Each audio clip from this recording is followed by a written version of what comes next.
में आप हम सब सम्मिलित हैं अपने चेतन चिदानंद को जागृत करने के लिए।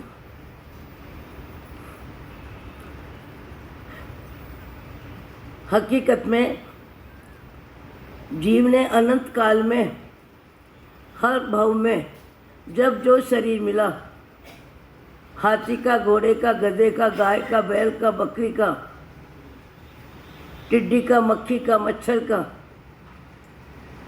जब जीव को जो शरीर मिला उस शरीर में जीव की मैं बुद्धि रही, और मैं बुद्धि रही इसलिए वहाँ की व्यवस्था में मोह बुद्धि रही, चाहे वो भोजन है, चाहे परिवार है, जो भी है। ये ज्ञानियों के वचन जो सुनने को मिल रहे हैं, ज्ञानियों के वचन का हृदय में स्पर्श विरले व्यक्तियों के होता है। पुण्य समझ में आता है, पाप समझ में आता है। पुण्य में रुचि आती है, अच्छे कार्य करने की इच्छा होती है, पर मूल में भूल है। मूल में भूल क्या है? शरीर मैं हूँ, ये मान्यता आज से नहीं है, जीव के अनंत काल से है। ये मान्यता पलटे, मिथ्यात्व छूटे और सम्यक दर्शन की भूमिका बने तो फिर जीव का भाव जगत बदलने में प्रयत्नशील बने। जब तक मैं शरीर हूँ ये मान्यता है, वहाँ तक जीव को सद्बुद्धि आ ही नहीं सकती। और ये तो मनुष्य वो मिल गया। बाकी आप देखते हो, कुत्ते का मन कुत्ते के शरीर में भी है, गाय का मन गाय के शरीर में भी है, बैल का मन बैल के शरीर में भी मैं बुद्धि है। उसको घास खाने में भी वही रुचि है जो आपको ठंडी गरम नरम रोटी खाने में है। जब जीव जिस शरीर में जाता है उस शरीर की व्यवस्था को मैं भाव शरीर में और मोह भाव व्यवस्था में, ऐसा कब से हो रहा है? अनंत काल हो गया। अनंत काल के अंतराल में कदाचित क्वचित जीव को महापुरुषों का मार्गदर्शन हृदय को स्पर्श कर जाता है।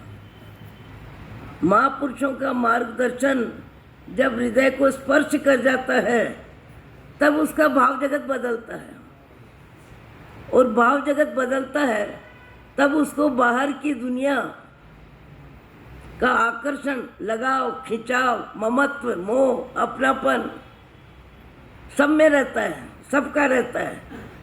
फिर उसका सब भाव जगत बदलता है, और भाव जगत बदलता है तब उसको लगता है अरे संसार क्या है, जीते जी का मेला, इससे ज़्यादा क्या है। अपन पहले कहाँ थे और बाद में कहाँ रहेंगे।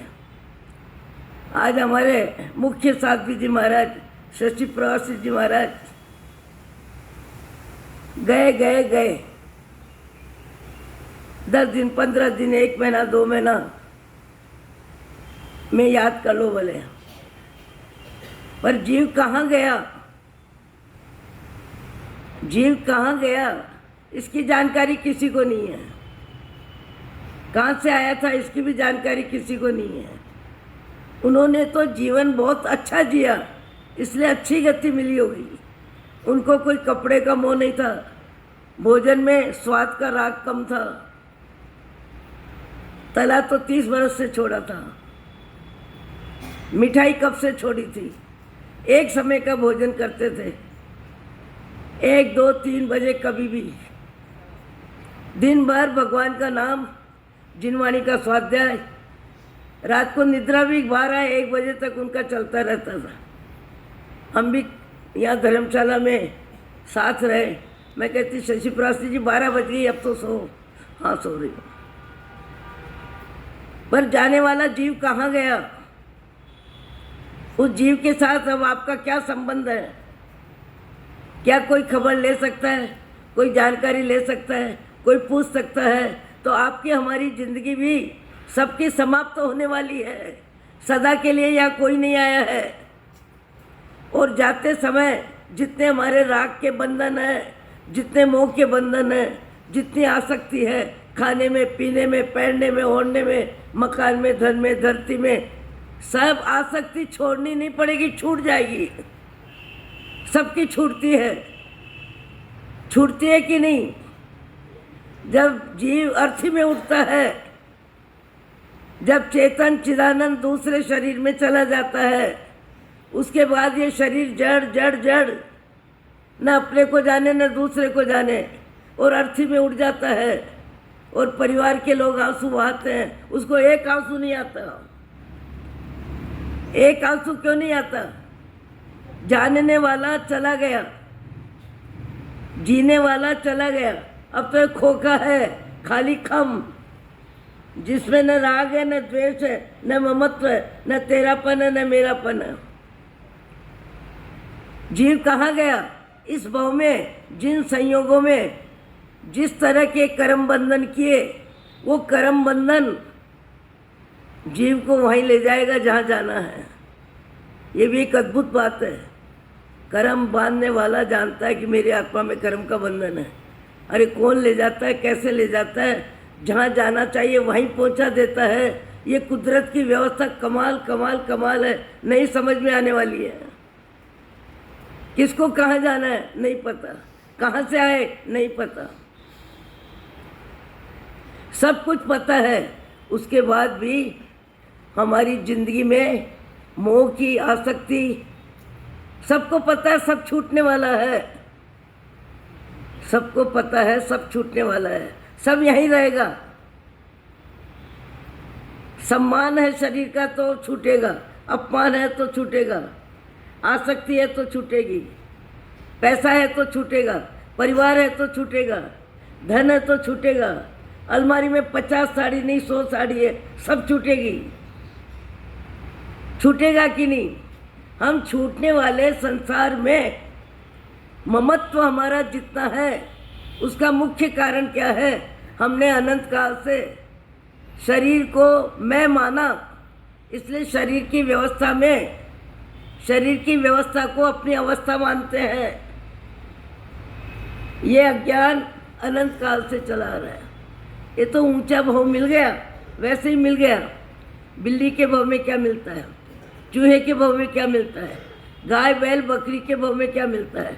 अनुकूलता जहाँ मनुष्य भाव में जितनी मिली है, जिसकी हमको आसक्ति है, जिसका अहंकार है, जिसको बटोरने में लगे, जिसको बढ़ाने में लगे, जिसको देखने में लगे और जिसको दिखाने में लगे हैं, देखने में लगे हैं और दिखाने में लगे हैं। ये मनुष्य भाव का पुण्य का उदय का परिग्रह है। बाकी गाय के पास क्या है, बैल के पास क्या है, कुत्ते के पास क्या है, बंदर के पास क्या है? आए दिन हम देख रहे हैं, बंदर छाती पे बच्चे को लेके दौड़ता है, कोई भी पत्थर फेंकता है, कोई भी डांटता है, कोई भी फटकारता है। जान पे आती है बात। न खाने का पता, न पीने का पता, न सोने की जगह, न बैठने की जगह, न नहाने की जगह, क्या सुविधा है? हमको ये भाव कितना भी महत्वपूर्ण लगता है, पर अनंत काल की यात्रा में इस जीव ने जहाँ जहाँ समय बिताया है, एक इंद्रिया बेंद्रिया तेंद्रिया चौरिंद्रिया पंचेंद्रिया, पशु जगत, पक्षी जगत, जड़ चल जगत की ऐठ, जैसा साथी जी बता रहे थे। पर जब तक हमको आत्मा का ज्ञान नहीं होगा, वहाँ तक अज्ञान से निवृत्ति हो ही नहीं सकती, अज्ञान का राग छूट ही नहीं सकता, मोह ममत्व कम हो ही नहीं सकता। अरे जीव का कितना भी ज्ञान सुनता है, कितनी भी बात सुनता है, उसके बाद भी छोटे छोटे निमित्तों में जीव कर्म बंधन करता है। एक बहन सवेरे 7 बजे मंदिर में आते हैं, उस रोज आने में उनको 10 बज गई। मैंने कहा बहन क्या हुआ, आज इतनी देर कैसे? बोले महाराज पूछो मत, एक ग्रस्त है, ग्रस्त जीवन है। मैंने कहा ग्रस्त जीवन में क्या है? ग्रस्त जीवन है तो क्या हुआ? बोले मेरी 2 भवें हैं, दोनों के बच्चे समान उम्र के हैं।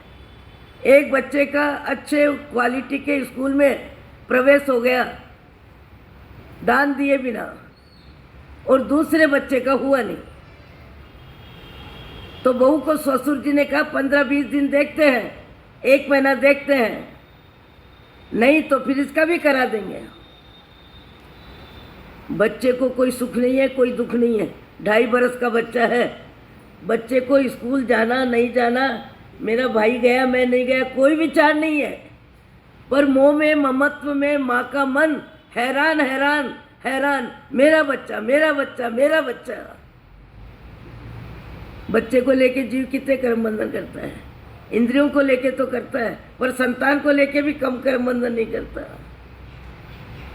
जो मेरा सब तेरा अनकंडीशन। कोई मामा के बेटे को, बुआ के बेटे को, मासी के बेटे को, भाई के बेटे को 4 मकान हो, वो व्यक्ति भी 1 मकान। चाचा ताऊ नाना मामा के बेटे को नहीं देता 3 कमरे। 1 है तो तेरा, 2 है तो तेरे, 3 है तो तेरे, 10 है तो तेरे। इसका नाम है ममत्व भाव। वो बच्चे के प्रति इतना ममत्व कि मेरे बच्चे का नंबर क्यों नहीं लगा, मेरे बच्चे का नंबर क्यों नहीं लगा। बच्चा तो बच्चा है, बच्चे के मुंह में माँ पागल है। यहाँ तक पागलपन आ गया, क्या कहते हैं दिमाग में, क्या हो गया, डिप्रेशन आ गया। डिप्रेशन आ गया रो रो के। अब बताओ, बच्चा बच्चा है पर बच्चे का मोह।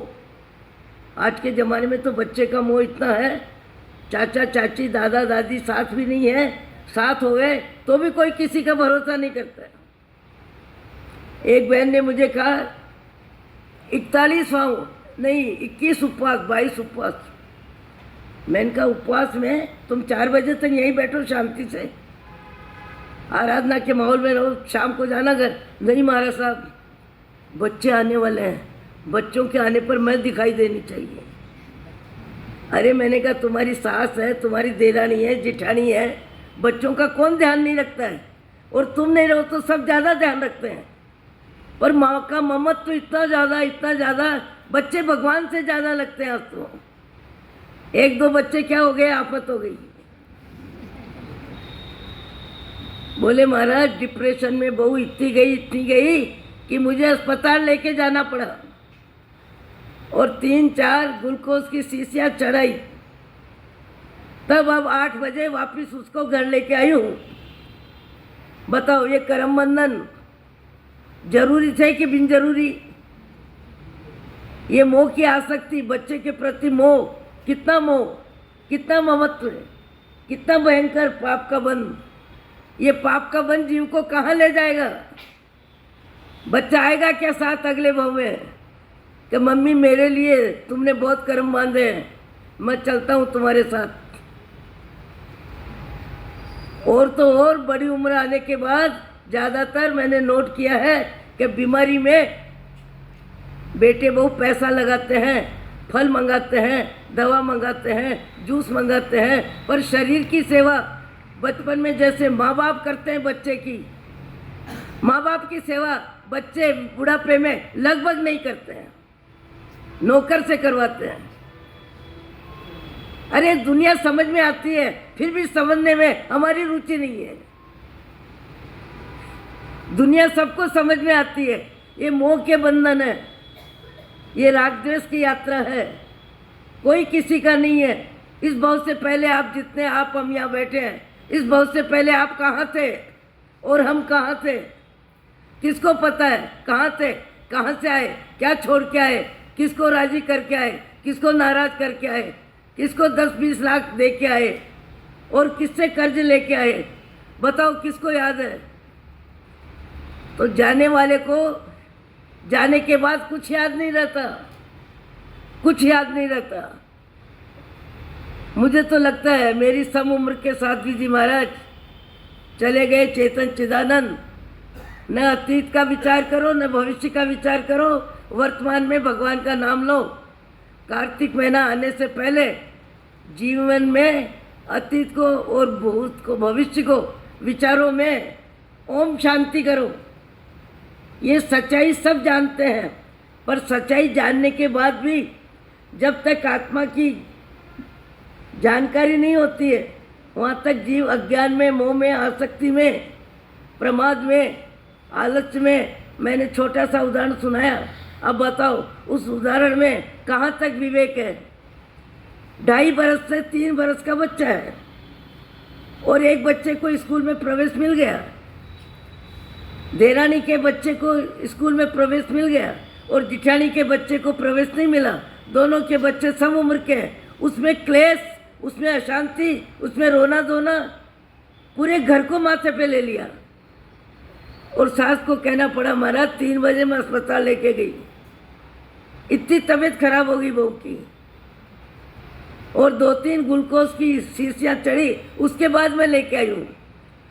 ये बच्चे के प्रति मोह जरूरी था कि बिन जरूरी था? हमारा जीवन क्या है और क्या होना चाहिए? मेरे मन को मैं ही जानूं या जाने तू मेरा राम।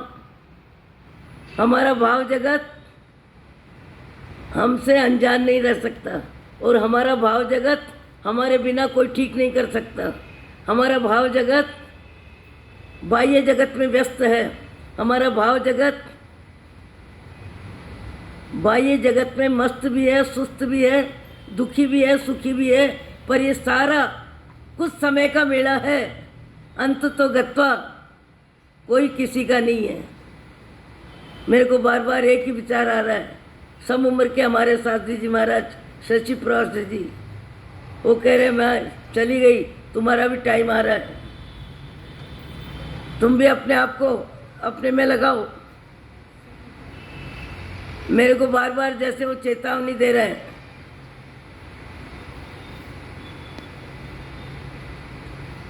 मृत्यु सबको आएगी, पर आने वाले शरीर में कौन सी गति में जाएंगे इसकी चिंता विरले व्यक्ति करते हैं, और चिंता करते हैं वही चिंतन करते हैं, और चिंतन करते हैं वही भाव जगत बदलते हैं, और जो भाव जगत बदलते हैं वही अपनी जिंदगी को सुधारते हैं। अहो अहो